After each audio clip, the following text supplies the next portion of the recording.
like chocolate chip cookies or macadamia. Good evening, everyone.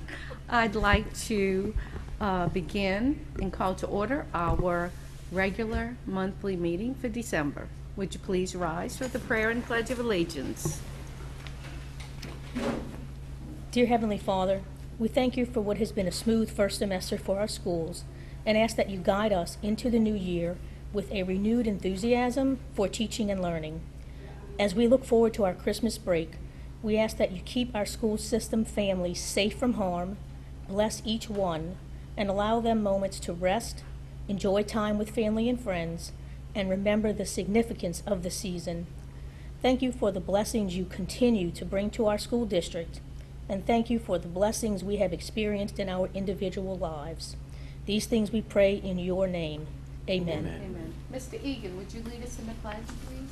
I pledge allegiance to the flag of the United States of America and to the republic for which it stands, one nation, under God, indivisible, with liberty and justice for all.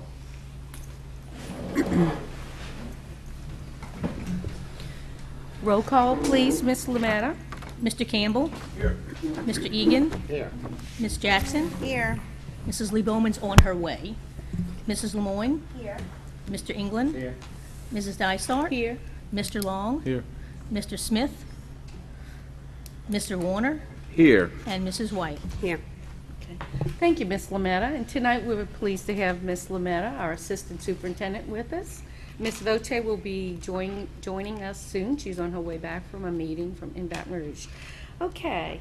First item on the agenda is a presentation in our communications update, Super News, and it's always a pleasure to have Ms. Lexi Pritchett with us. Thank you. Thank you. Thank you. Good evening, everyone. Before y'all watch our special edition of Super News this month, which features our Teachers of the Year, I just wanted to share a recap of last week. We were fortunate enough to have WWL on campus with us at the Cultural Arts Center on Wednesday for their morning show. Our Christmas show was previewed live on WWL. We had originally scheduled 6 interviews and 5 performances, and it turned into a lot more than those on the spot because they were so pleased with our students and our tech crew and everything that everyone was doing on that day. We were able to show portions of our Christmas show. It was during exam week, and so not the entire cast was able to join us, but those that were did a tremendous job, and so we just wanted to thank our students and staff for doing an amazing job on WWL. That was lovely.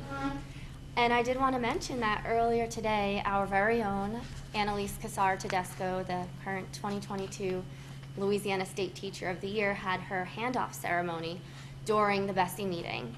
For that, she had a special treat for everyone where she brought her students and they sang Christmas carols not only to the Bessie board for her handoff ceremony, but also to the governor's mansion, and they were able to go and carol there.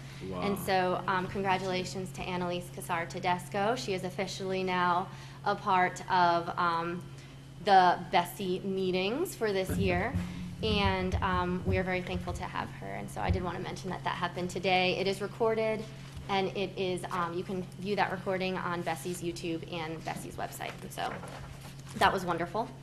Our packet, even though we are a week early this month for our communications update, is kind of lengthy. I will not go through all of this with you, but did want to share that we put out 8 press releases this month since our last communications update, and 2 very special features in NOLA.com and St. Bernard magazines, written by none other than the very own Barry Lemoyne, which we are so fortunate to have with us.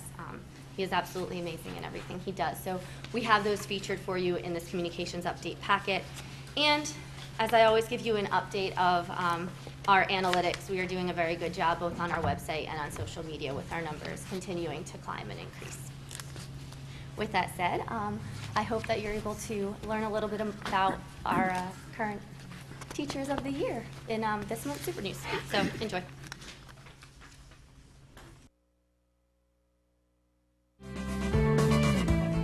And now from the desk of the Superintendent's office, it's time for Super News.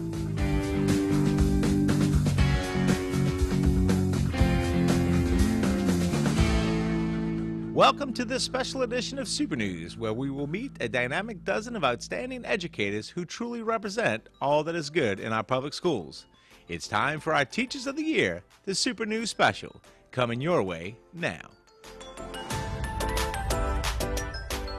I hope that my peers see that I love my students.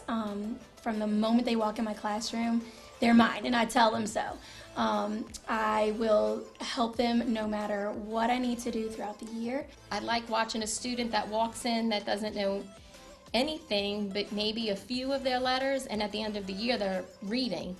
You know, they know how to do math problems, adding and subtracting, so it's great to watch their little faces light up when they learn something new.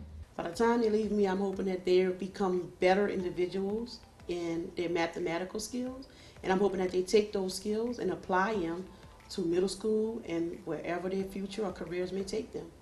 I try to instill a lot of independence in my students and take ownership of their learning and their journey in education, because I know that if they do that early on, then that will help them be successful when they're really required to be more independent, and it really is up to them to take more initiative and to be more motivated on their own. Building relationships is super important because your classroom environment will not be a positive place for that kid to learn if you don't show that positive love for them. I love the opportunities our students have, whether it be going to Dockville for Ag Magic or going to the Moomis Center to do science labs. This parish just really gives teachers everything they need to be prepared so we can focus our time on scaffolding for students and differentiating instruction so we can make sure every kid's meeting their academic goals. I think at the end of the day, I want kids to feel successful, and so that looks different for every student that you teach. Not every kid's going to make straight A's. Sometimes making a C is serious growth for them if last year they were making an F. And so letting them feel like whatever victories they have should be celebrated and are worthy to be celebrated, and that I'm proud of them is my biggest thing. I want them to feel like, hey, I accomplished something, I'm proud of myself, and because of that, I feel like I can do anything else or do so much more. My main goal with my students is giving them the life skills necessary to be successful after high school. I obviously academic learning is very important, but for students, especially students who have been in the alternative school for multiple years, my main focus is really learning how to deal with frustrations and deal with when things don't go their way, how to make the best out of a bad situation. My relationships with the students. Bottom line, I think that's what makes me effective, is that whether it's to get learning done or to get behavior modification or students to grow either intellectually or emotionally, you have to have a relationship. They have to have a buy-in with you. And I genuinely work on having that with my kids. I graduated from Shellman High. I have always been a person that loves learning. I had high ACT scores and I took all the AP classes, and so going into college I definitely had that mentality of I can do more than teach. I'm going to go be a doctor, and so that was my major when I went to college. I was a biology major. My first semester I was taking all the sciences and some math, and I had to pick an elective, so I took an education course as an elective, and the only one that stuck for me was that education class, and I was like, this just feels like it's what I was destined to do. So I've always wanted to work with kids. I worked in the service industry first, and then I worked in banking, and I never really loved what I did. And my grandmother was a teacher. She would always tell me stories about how wonderful it was for her. And then my husband is an assistant principal at St. Bernard Middle, and before that he taught at Shellman High, and those kids adored him, and I wanted to be that for someone else. When I turned 30, my kids were both in elementary school at that time, and I realized I wanted to do more for them and set a better example. And I wanted my daughter, mostly, I wanted my daughter to see something better than that. So I decided to go back, and that was important to me. And it was hard, it was difficult, it was a lot. It was overwhelming with 2 kids and working full time. But I did it, and I did it with honors, and finished University of New Orleans with honors, and I know, like, she looks at that and she appreciates what I did. By the time I got my degree in history, I decided that I think teaching is something that I want to give a shot. I have family members that teach, something that was always in the back of my head. I got my start at adult education at Nunez Community College, and from there, I kind of just fell in love with teaching.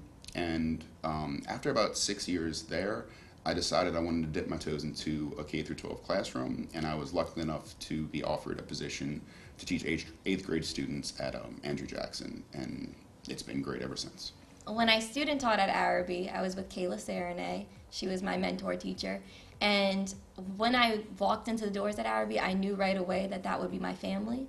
And to this day, it just never stops. Everybody, whether it's the teachers, my administrators, the custodians, the cafeteria workers, I love every single one of them, and I love that we're able to all work together to make the school a fun place to be.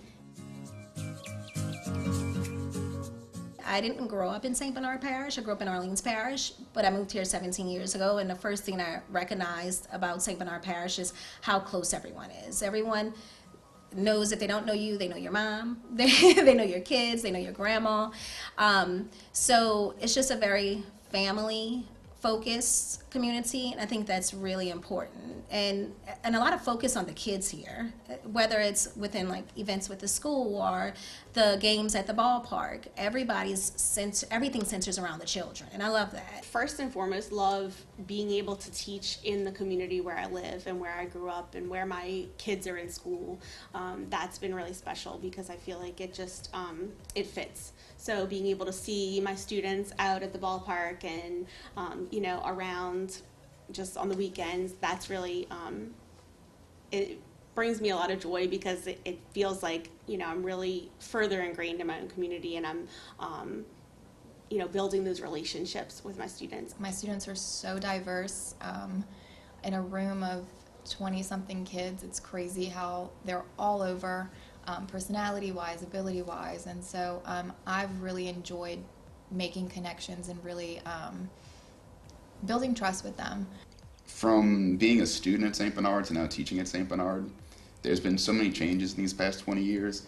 It really brings me joy to see students of all levels, of all races, of all everything, working day in and day out, without even thinking that this is anything. This is their normal lives, and it's just, I love the fact that such collaboration happens on a daily basis between such a diverse student population. It really brings me joy. I myself, I am Palestinian American, and I love the fact that I'm able to share my knowledge of the world with everybody and inspire the kids to love themselves, be themselves, and continue to build that confidence in themselves, because I myself, I wasn't really a confident person in who I was, but as I got older, I started to love who I am. And I want to instill that in the kids, and being a part of the diversity committee and multicultural night, I'm able to show everybody different cultures and different languages and get them outside of things that they probably never learned about. If I were talking to a first-year teacher trying to navigate that terrifying first year of teaching where you don't feel like you don't know what you're doing, I would tell them it's going to be okay. You are probably doing great, and even though it feels like you're drowning, because who doesn't their first year of teaching, you are there for the students and you're showing up every day, and that's what matters. And the best way to become a better teacher is just to keep going. Be flexible. That's the main thing. Be flexible. Don't go in with this preconceived notion that you are going to teach one way and it's going to always be that way, and it's going to always be the exact same teaching style that you have. You have to be willing to change each year, change with each student. You have to be the most flexible person there is on the face of the earth. I would tell them to stick with it. I would tell them that I know it's a lot for them to deal with, to take in at their first year, but as they continue, it will become easier and they will enjoy teaching kids. By being a presence like in their lives, not just in the hour and a half they're in my classroom. Like, it's not just academic, it's like we are a part of each other's lives and we're here to like grow together. develop the relationships, stand up for what you think is right. If there's something that you feel like isn't happening that should be happening for students, maybe you say something that doesn't change, but at least you said something. Because that's ultimately you're there for the students, and so you have to be an advocate for them. And also just take a breath. It can get very overwhelming sometimes where you're like, I don't even know how to keep going. But it gets better, and it's so worth it. I knew I wanted to teach in St. Bernard. The school board, the school facilities, just everything in St. Bernard is so meaningful to my heart. Being a teacher in St. Bernard's wonderful because, like I said, it's so family-oriented. I am at Lacoste. I actually was a Lacoste student myself way back when. And so I basically feel like I'm where I belong. I'm back as a Bulldog. There you go. And I'm leaving as a Bulldog. I had a few very good teachers in high school that fostered in me a love for learning, and not just academic learning, but you learn every single day of your life, right? The day you stop learning is the day that you die. So I wanted to, give that to my students when I teach them. School was always an important place for me. It was a place I felt accepted. It was a place I felt valued. It was a place I felt that I was able to grow both academically and socially and personally. And that was because of the people in that building. The building I now work at. And that's the biggest honor for me. The fact that, there's some of the people who are still there, like Wayne Warner and Miss Munt, who model every day what it means to, really sincerely care about kids. I not only saw that as a teenager myself, I now see it as a fellow educator, and it still inspires me. And it's like, man, if I can be 1/10 of what they are, I've really done a darn good job. Congratulations to these amazing teachers, and kudos to our 3 parish-wide winners for this year. We thank you for sharing your time and talents with our school community. That's it for today, and we'll see you in 2022 for our next Super News. Where we always let The Super News roll!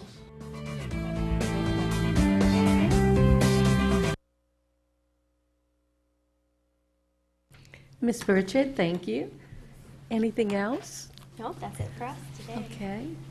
On behalf of the board, I would just like to take this opportunity to congratulate all of our wonderful teachers of the year.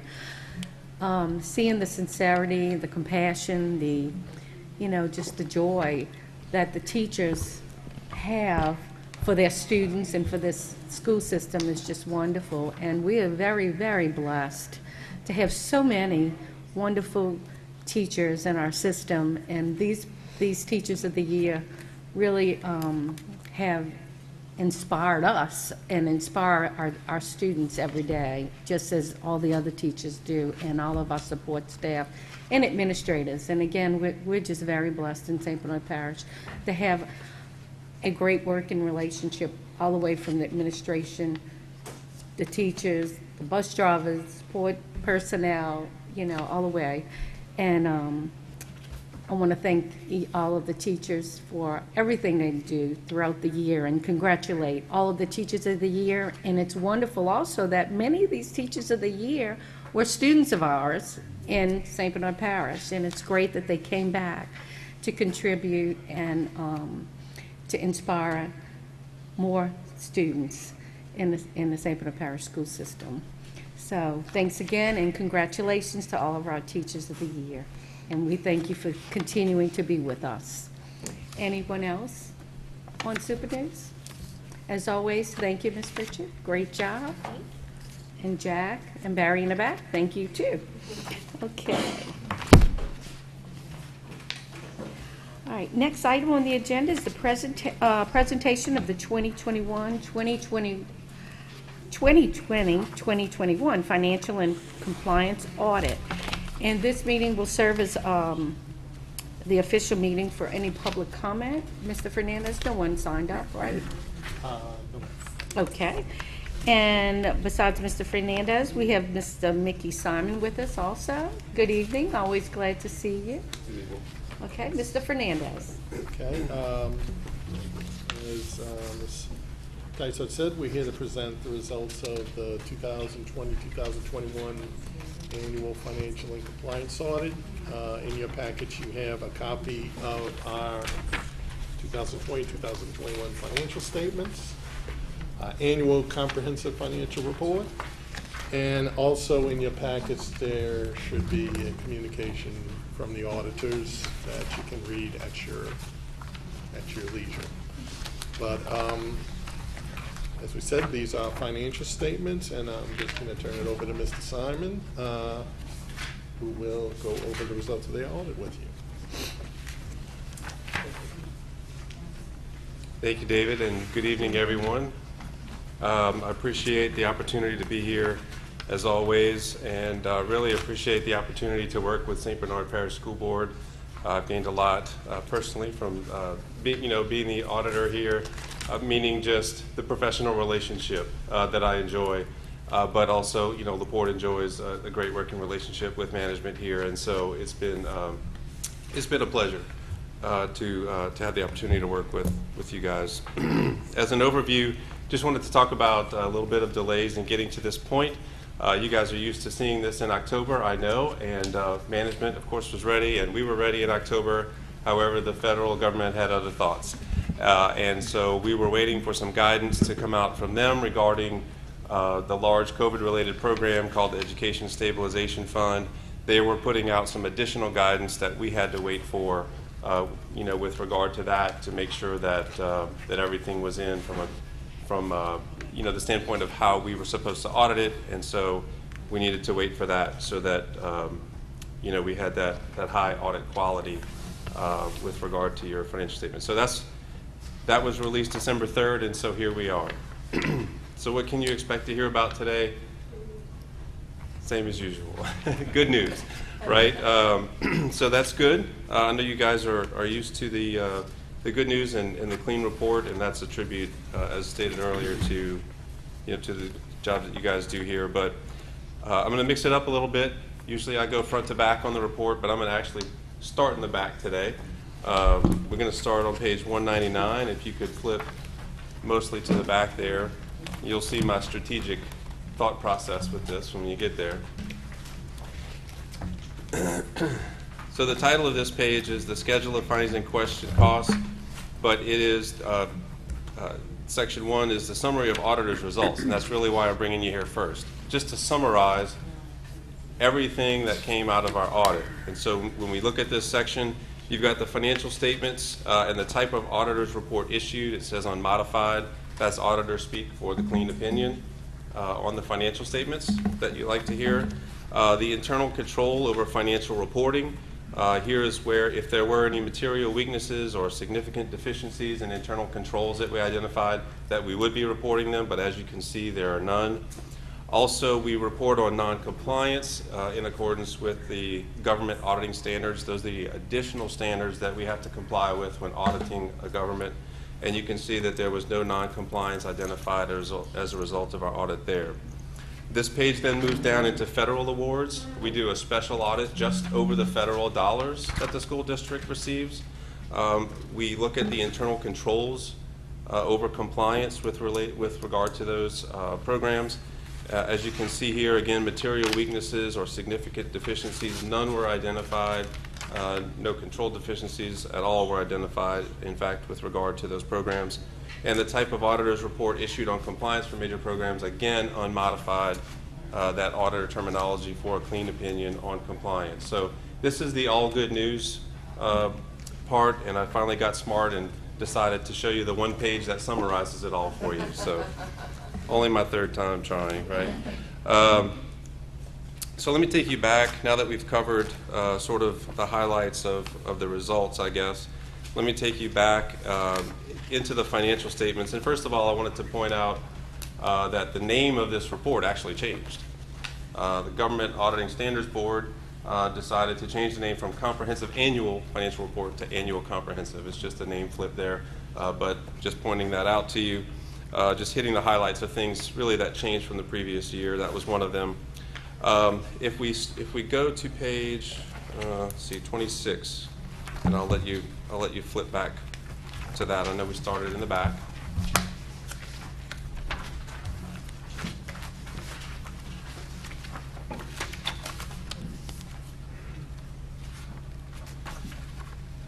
So 26 and 27 is the page where all the most significant funds of the school board are displayed or reported. And we see here the general fund. I usually do talk to you about the general fund. And here, the thing that I just wanted to point out, that once again, with the $23.4 million fund balance as of June 30th, 2021, and 13 of that roughly being unassigned, this represents a very healthy fund balance for the general fund, which is your main operating fund. So that's what you want to see, a very healthy fund balance there.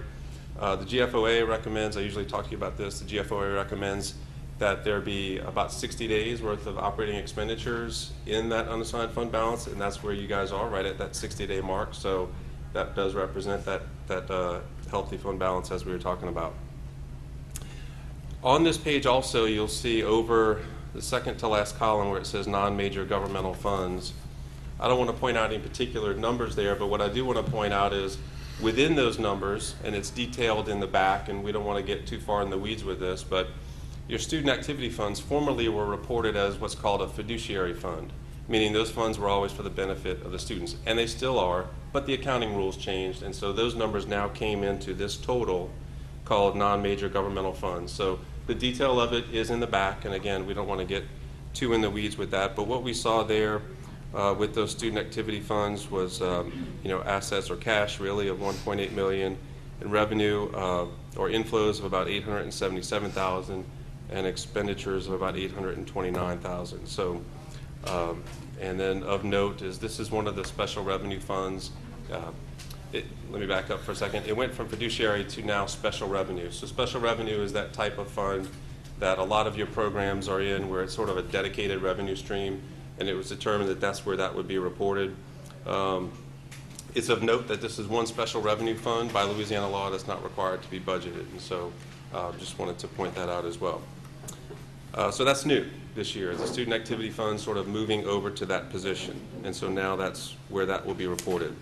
Another new fund this year, if you're staying on these pages, 3 columns over from the general fund, the heading is Elementary and Secondary School Emergency Relief Fund. This really represents the COVID-related grant funding that came through from the federal government, and so what you see there, page 26 is actually the balance sheet, but if you go over to page 30, you'll see the revenues and expenditures with regard to that.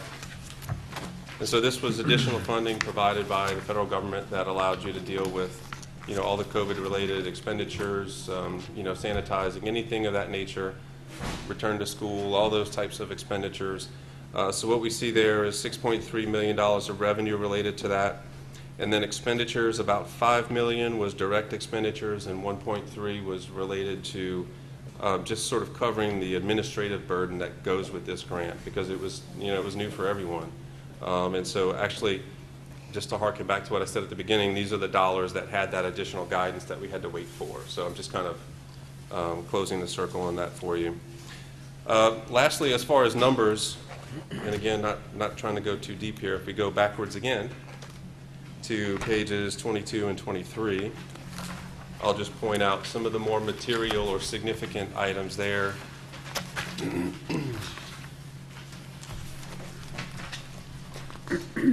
And it seems like sometimes these numbers jump and some years they don't.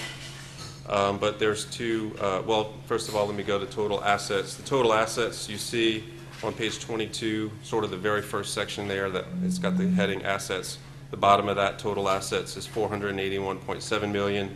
That's a decrease of about $4.8 million, and that's really just due to continuing depreciation on long-term assets, that have been sort of ongoing, but not so many new additions in the current year. You guys have had a lot of additions since Katrina, but finally you kind of get a break from that, luckily.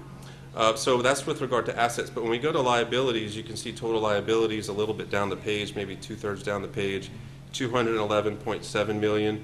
That's actually an increase of $18 million, and I know you guys are familiar, you don't have any bonds, so it's not really related to that. It really is related to, and you've heard me talk twice in the past about the net pension liability represents an obligation to pay that down the road. It's not a current obligation. It's way off down into the sunset. And then also the liability for other post-employment benefits like health, and life insurance. So what happens is every year these are estimates, and they get adjusted by the actuaries, the really smart guys that figure all this stuff out. Sometimes their assumptions change, and that makes the liability bump up or down, and so that's what's happened this year, just like in previous years. But they were material, so I wanted to bring them up to you. But as I know David's pointed out in the past, it's not a current obligation necessarily, in that you're going to need resources next year to pay all that sort of thing. Okay.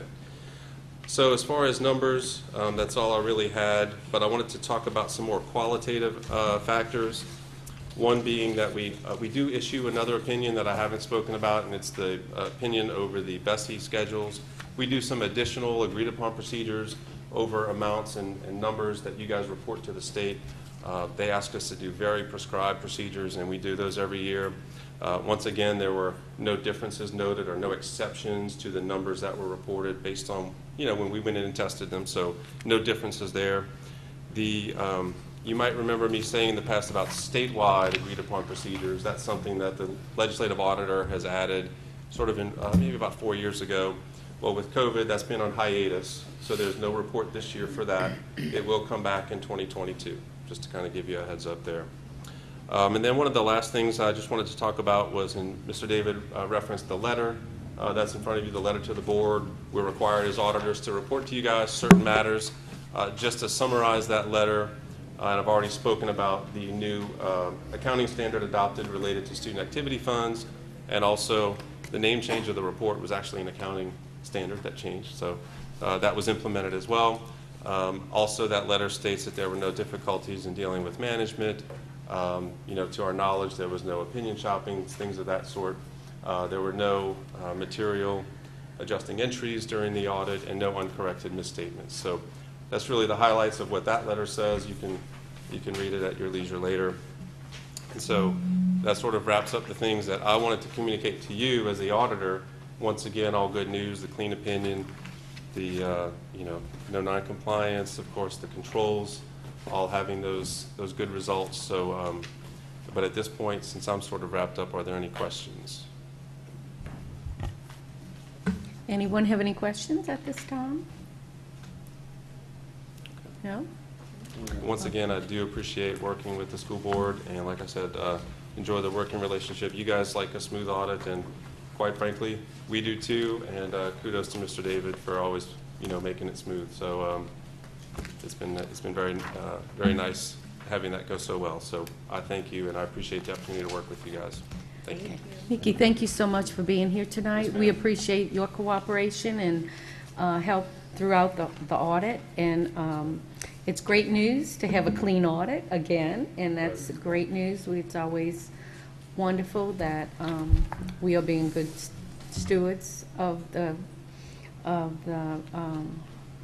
local monies and state monies and federal monies, and we want to thank Mr. Fernandez and his staff for always doing an excellent job, and the presentation of your annual comprehensive report is beautiful. It's all nice bonded, and I know you want to give credit to whoever's helped you also, Mr. Fernandez. I mean, it's a group we thank effort. you. It's a group effort with the staff, but I just want to particularly recognize Miss Cindy England, who is our head designer. So when you talk about how good the statements look, those are due to her efforts. The covers and the divided pages and the colorful elements of it is due to Miss Cindy England. So thank you all very much. And we thank Ms. Cindy England as well for continuing to have our comprehensive financial report look so nice, and but most of all, the clean audit. We are very happy that that all checked out, and we got a good report on that. Ms. Foche? Again, I know I got caught up in the gridlock between here and Baton Rouge, and so did Kelly, from what I understand. She texted me, I think, did you go the other route down 3 hours. 3 hours. You were stuck. I was stuck 2.5 hours without moving on the I-12 because I thought I was going to avoid it going that way, and so did about 500 other people. So it's been quite a journey, but I came in the middle of this, but I do know that, I want to again thank David and his staff, and not only the people here in the central office, but our principals, our people out in the schools, because all of what they do in terms of purchasing and practices and stuff feed in to us. And sometimes they don't understand why we have to do things the way that we do it, but they're willing and comply, and that brings us to the point where we have no audit findings, no audit exceptions, and especially no management letter with suggestions for strengthening any internal controls, no material weaknesses, and no material audit adjustments. So this document, in many cases, and I say this periodically, in many public bodies, when their auditors come in, that's part of what they do. They put this document together for the staff, whereas David and his staff put it all together to be audited. Am I right, Mickey? Yes, in ma'am. terms, which in many cases that doesn't occur. So just producing the document itself takes a great deal of time, and knowing everything that needs to go in it as well. And Mr. Fernandez and his staff do an incredible job with that, with the support of everyone in the school system. So not only with no exceptions, but no suggestions and management letters and such. I think it's a wonderful feat, and I hope that people realize that we are good stewards of all the public funds, and that's evidenced each and every year when we go through the extensive financial and compliance audit. So. Thank you, Ms. Voce. Anyone else? Okay, again, thank you, Mr. Fernandez, your staff, and thank you, Mr. Simon, for being with us tonight. Thanks again. And Merry Merry Christmas. Christmas. Thank God we got it done. Yes. They were able to do that, yes. Okay.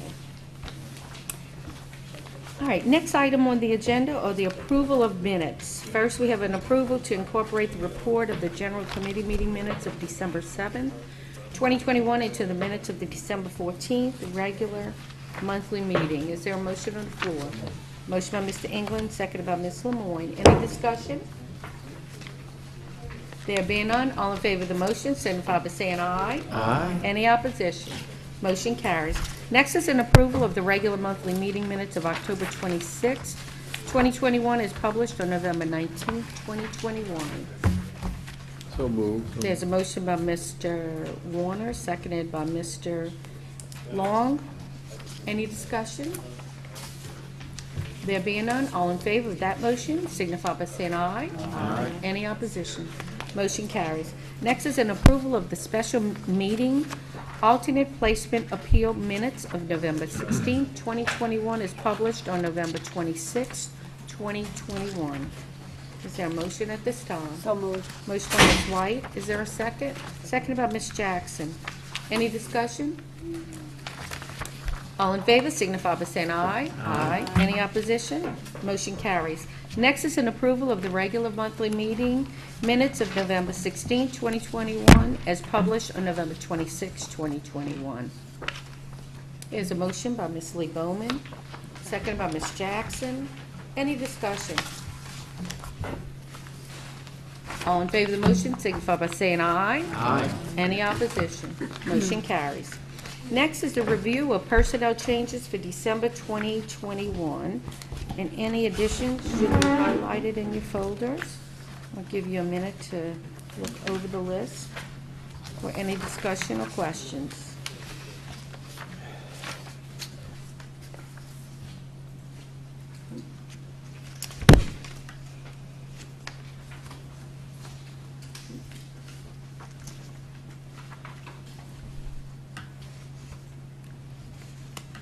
Just to bring to your attention, we have one addition, that is a retirement. And we always like to congratulate and to thank our retirees. And retiring from Araby Elementary as a guidance counselor is Miss Bonnie Hebert. And we thank you so much for all of your years of service working with our students, and we really appreciate it. And we want to wish you a very happy retirement to Bonnie Hebert. and you will be missed. She's done an incredible job. She's just a wonderful counselor. She's great with the kids. And she's given us the notice, but she is staying, as you can see, through the end of the school year. So that will give us time then to advertise and get a replacement for the next school year. So she will be with us through the end of the school year. Are there any other questions or any comments? Okay. There being none, we will, again, congratulations to Ms. Hebert, and thank you for staying with us throughout this school year, so not to disrupt any of our students. We appreciate that also. Okay, next item is a consideration of adopting option 3 as the 2022-2023 school calendar. And there was a recommendation by the committee, and option 3 was voted upon by all our employees in one. There's a motion by Mr. Campbell, seconded by Mr. Long. Any discussion?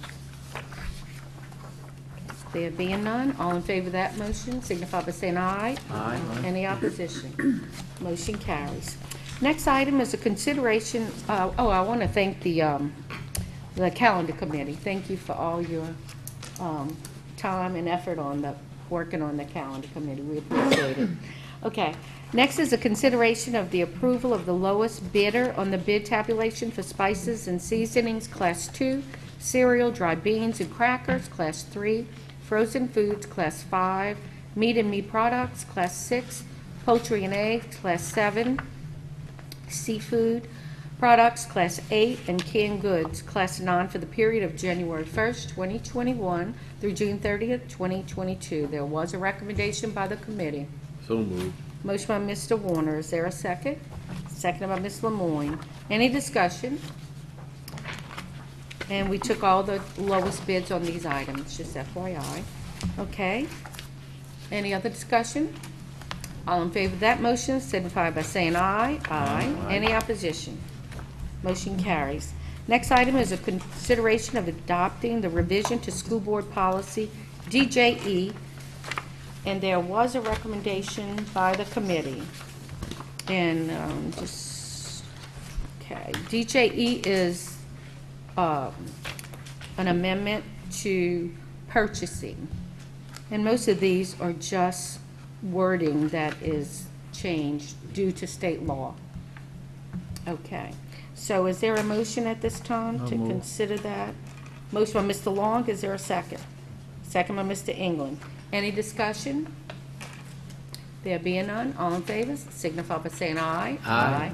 Motion carries. Next item is a consideration of adopting revision to school board policy DJED, and this was on bids and quotations. So moved. There's a motion by Ms. White, second by Ms. Jackson. Any discussion? All in favor signify by saying aye. Aye. Any opposition?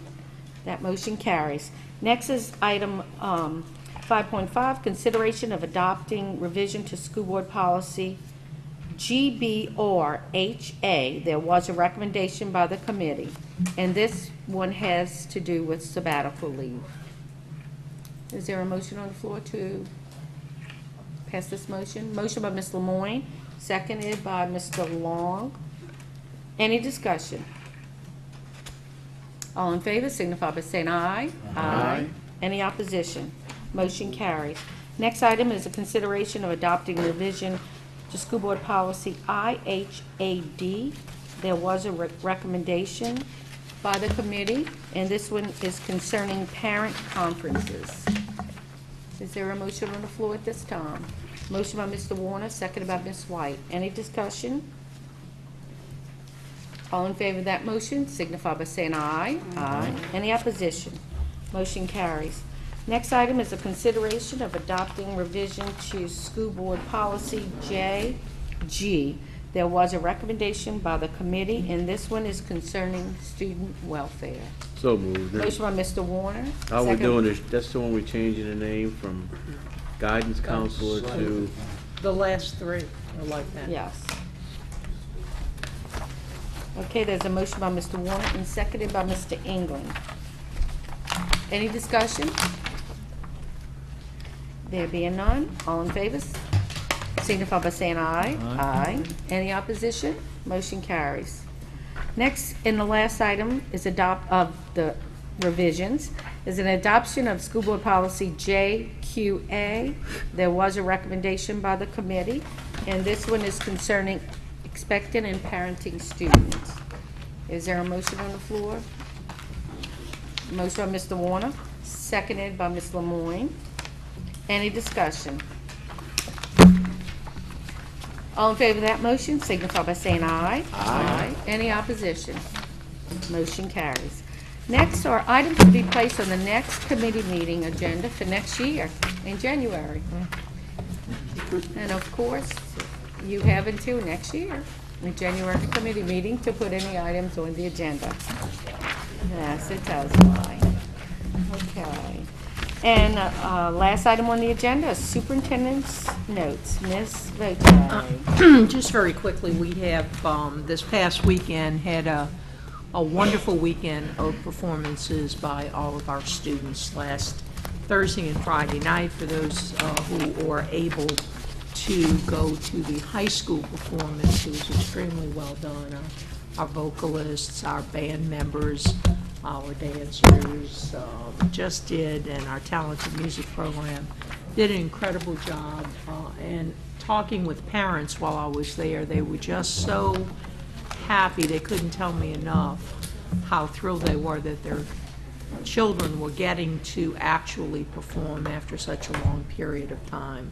So it was just a wonderful, wonderful night for those 2 nights. And then Saturday, our elementary students, and Sunday, our middle school students. So it was really a truly a weekend of joy when you would see the kids and how happy they were to be up there and showing off what they could do. And just getting everybody together. And the Cultural Arts Center at Shelman High was beautifully decorated, to thank our maintenance crew who helped with that, and Mr. Gassar, Mr. Warner, and the teachers who were there at the center who contributed. When you walk in, you just were uplifted just walking in to the lobby itself. So it was just a very joyful weekend. And then, of course, this week has been filled. I know we have kids in anticipation of Christmas and parties going on, but we were having exams this week, and we are continuing to have exams this week that will be completed by Friday, which is our last day. And then at that point, we just pray that everyone has a very, not only happy holiday season and Christmas season, but a very safe one too, especially if they're traveling. And come back to us all intact in the new year. Thank you, Ms. Voce. Anyone else? Well, on behalf of did you have something, Ms. Lemoyne? A quick thank you, Ms. Dysart. I just wanted to thank all of the community groups that, especially this time of year, do a lot of fundraising to support families in need throughout our community. I know tonight in the audience we have Miss Nora Egan and Judy Nikosha with the St. Bernard Volunteers for Family and Community that do a lot of fundraising throughout the year so that they can adopt families throughout our district at all the schools and give them some nice food for the holidays and gifts. And I know there's so many groups, Kiwanis and Rotary. The Old Araby Neighborhood Association made a $5,000 donation to Araby Elementary for families in need with all the proceeds from Sippin' in the Sunset. So to all of the groups that throughout our parish that donate to support those in need, we just want to give a thank you, especially during the holiday season. Thank you. Thank you, Ms. Lemoyne. Thank you. Thank you very much. And thanks again to all of the organizations who do help us with our students and our family members in our community. And we are a blessed community. We have so many people working together. And also, we want to, on behalf of the board, I want to congratulate on behalf of all the board members, all of the performers and singers and dancers, as Ms. Voce said, who performed this weekend at Shelman High's Cultural Arts Center.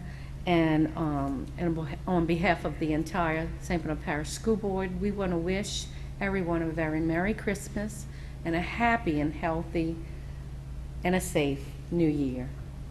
And on that note, we'll see you next year. And is there a meeting to adjourn?